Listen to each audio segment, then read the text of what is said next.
And this is probably good human being advice, not just entrepreneur and startup and investor advice. What I learned from Wine Library TV is the following.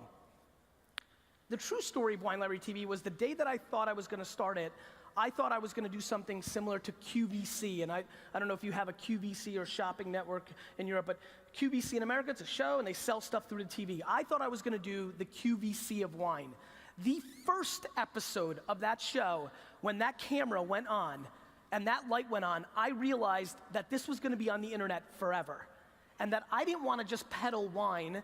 I decided I wanted to be a value to people in learning about wine, because I was scared that if I was peddling something I didn't believe in, that somebody would come up to me at a party and say, do you like this? And I'd say, no, I hate it. They're like, well, you fucking said it was awesome on Wine Library TV. You're a scam artist. I'm like, shit, no. So I was very focused on leveling up, and I really believe the one great piece of advice, if you wanna take anything from this talk, is we have to start realizing that giving and doing things in business without expectation of return from the other individual is probably the greatest leverage that you could ever deploy in your business life, though it is extremely rare in today's business environment. And it has absolutely been the bedrock of what has allowed me to win. All my engagement, all my selfies right over there and signing books, all the content, I have nothing to sell. I have a book that I fucking sell once every 3 years for $13.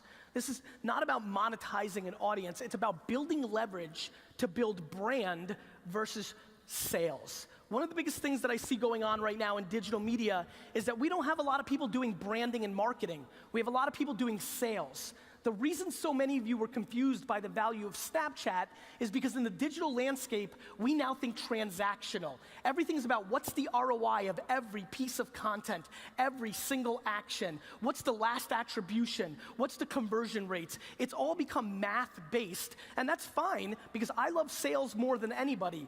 But I promise you, these fucking guys, Nike, they didn't tag me on a browser and then re-cookie me and then travel all over the internet and pound me with banner ads until I gave up and bought it. I bought it because they fucking marketed to me over the last 20 years, and I don't even fucking know why I buy it. And that is a very important point, because what we're living through is a time where people are just being very transactional and conversion based when everything continues to get arbitraged. Another thought that I'm curious, how many people here have gone to the life that I've gone to? Over the last 3 months, I no longer have a laptop or an iPad. I now only live through my mobile device. How many people are on that level doing that? Raise your hands. Not a lot. And this is like, think about this conference. I really think that this trend, I do believe that if I came back here in 2 years, that 50, 40, 30% of the hands in this room would go up to that following question, and I'm completely fascinated by it. And then for everybody in the room that is building businesses on the internet, the thought of what's happening in your landing page optimization or the UI and UX of your product in a desktop environment, I think is in the beginning stages of being disrupted. And that's what I really spend most of my time in, which is what's the attention arbitrage? Where do I think your eyes and ears are gonna be before you do, and how do I go and land grab and buy up that property, and how do I then deploy and build the best houses on that property through content? That is the pattern of my career. In 2006, I thought this social media thing was gonna be really big, and in 2007, 2008, I laid my foundation, and by 2007 and 8, I invested in Facebook and Tumblr and Twitter and things of that nature, and I did quite well. I also used them to tell my story, sell my wine, do my thing. I think this is super important to understand, because I think we also decide that things are emerging too fast. This is not just being first mover. A lot of people like to give me credit, like, you predicted all this stuff, you were so right. I just want to be on the record forever. There's plenty of people here recording. I haven't predicted shit. I'm not Nostradamus. What I've done well is I've moved quickly once you actually started using them. I didn't predict Twitter. I wasn't right about Snapchat. I was just looking at data. Snapchat 2 years ago, when I first started talking about it, already had tens of millions of users. There was real people using it. I'm not predicting anything. I'm paying attention. There's probably very few people in this room that are paying as much attention to Anchor, to Peach, to all these platforms as I am, but I'm not putting all my content or all my time, and I'm also not crippled by putting my time and effort into platforms before they have 100 or 200 million users. For example, how many of you remember that 5 minutes 4 years ago where social cam got big? Raise your hand. All right, so 3 nerds.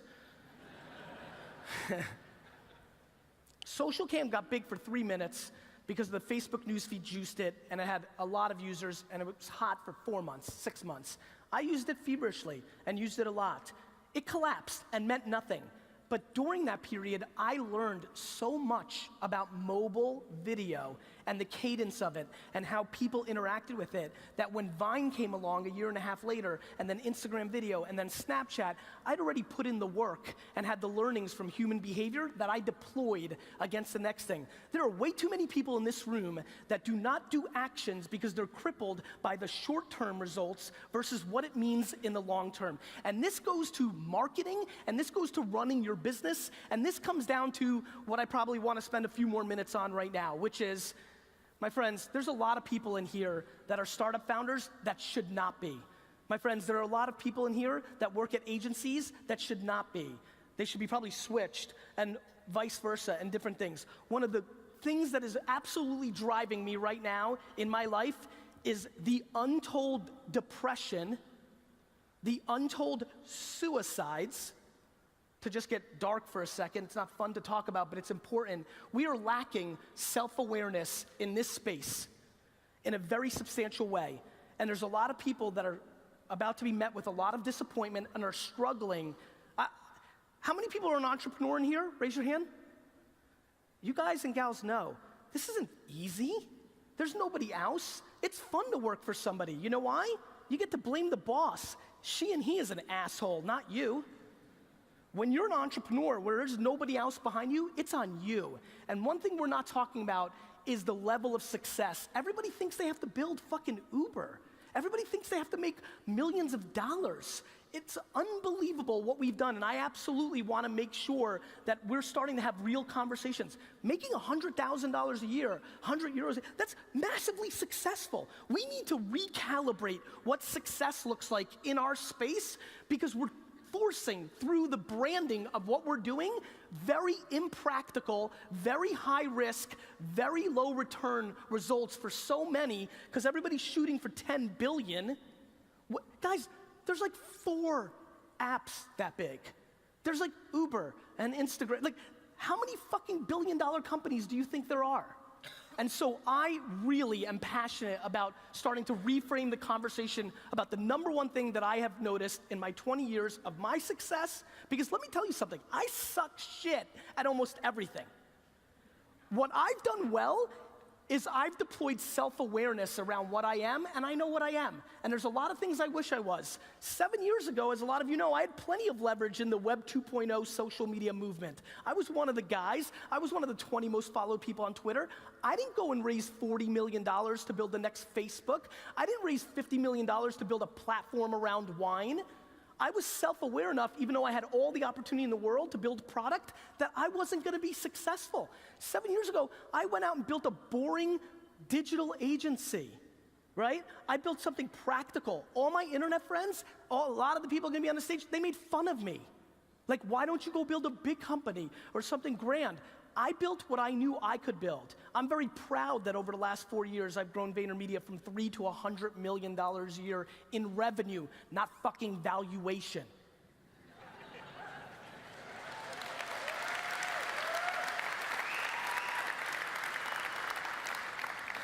And cool, great, that's fine, and who gives a shit? What I'm way more worried about than what I've done is what you're gonna do. I implore you, my friends, this is fancy. First of all, this is unbelievable. This is one of the nicest setups to a conference I've ever seen. Let's clap it up for these guys. This is unbelievable. Right?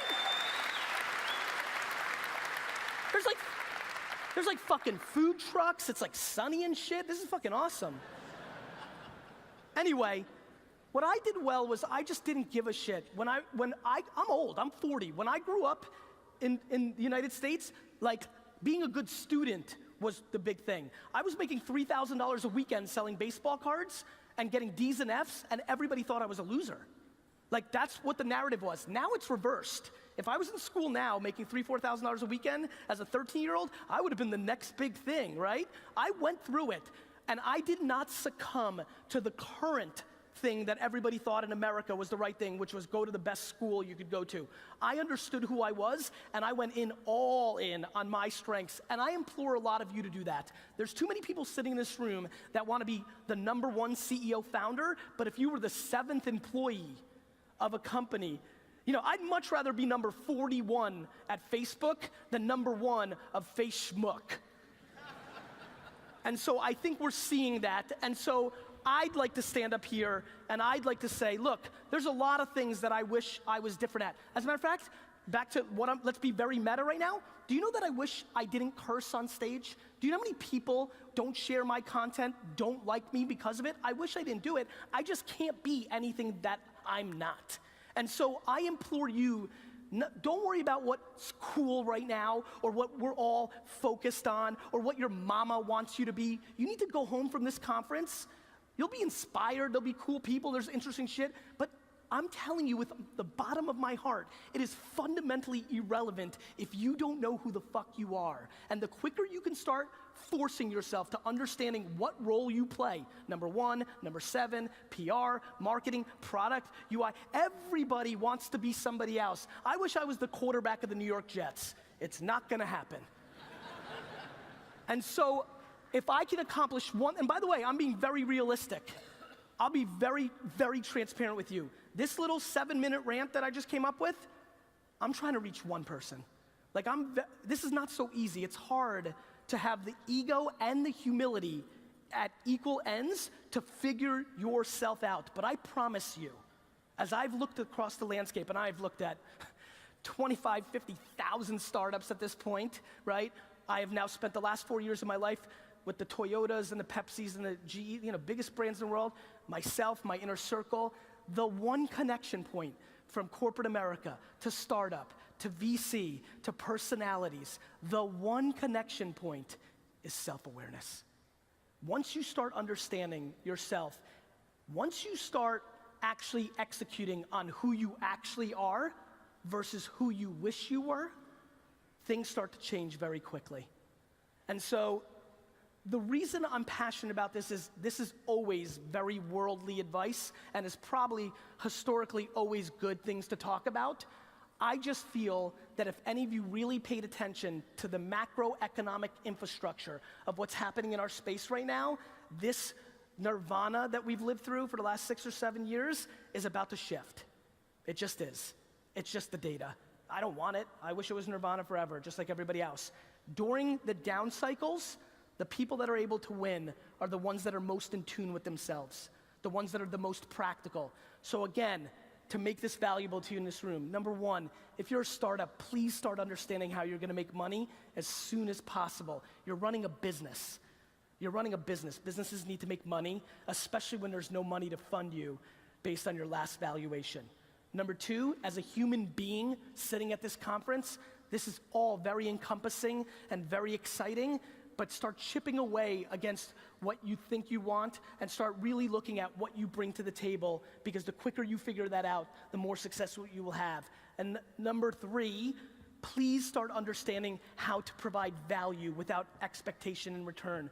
It is unbelievable to me how many people already today, I was here for 5 minutes, 7, 8 people giving me something as they think, but really expecting something in return for that give. Humans can feel that. It's not the way to go, and we really need to start thinking about that. And #4, understand the following, and this is very ironic given my concerns about where the market's going. I'll end with this. In lieu of all of that, this whole thing that we're living through has just started. The consumer web is only 20 years old. Windows 95 kind of started this thing. The internet thing is very new. Everything that we all talk about didn't exist 10 years ago. Over the next 10 years, the biggest companies in the world, from Europe and Asia and US, from anywhere in the world, because we are now at scale, the biggest companies in the world are gonna be created over the next 20 years from zero. There are people sitting in this room right now that are gonna build the next major company. And so we are all so blessed that we are actually human beings during this period where there is so much upside, so much opportunity. And so everything I've talked about, when you parallel on the obnoxious opportunity and land grab and opportunity, if you're able to wire those two things together, I think a lot of good stuff could happen for you. And I'd like that for you. I'd like that a lot. Thank you.